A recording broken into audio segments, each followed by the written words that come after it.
নমস্কার বন্ধুরা, আজকে ডিম আর আলুর কারি হবে। প্রথমে সরষের তেল দিলাম,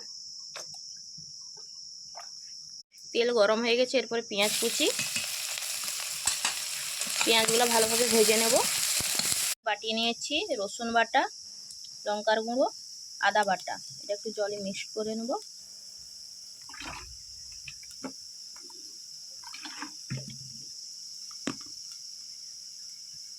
ওর মধ্যে দিয়ে দেবো হলুদ গুঁড়ো,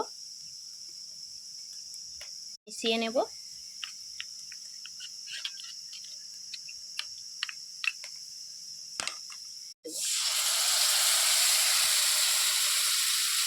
দিয়ে দেবো লবণ, দিয়ে এটাকে ভালোভাবে কষিয়ে নেব।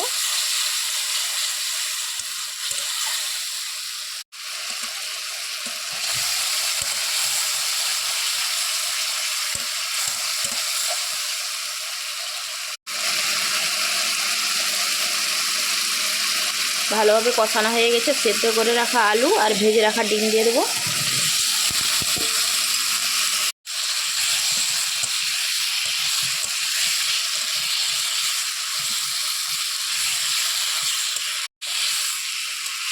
ডিম আর আলুটাকে ভালোভাবে মশলার সঙ্গে মিশিয়ে নিতে হবে।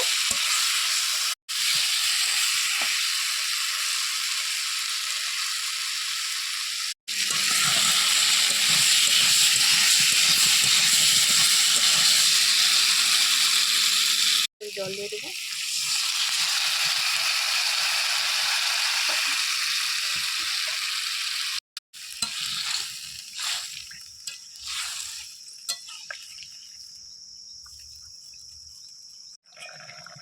ডিম আর আলুর কারি হয়ে গেছে, নামিয়ে নেব। গোটা কয়েক আলু এরকম করে ভেঙে দেব।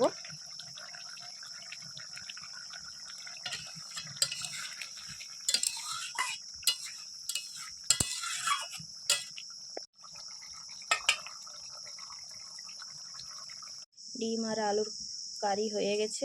কেমন লাগছে বন্ধুরা কমেন্ট করে জানাবে। আর আমার রান্নাগুলো যদি আপনাদের ভালো লেগে থাকে তাহলে একটু প্লিজ শেয়ার করে দিবেন।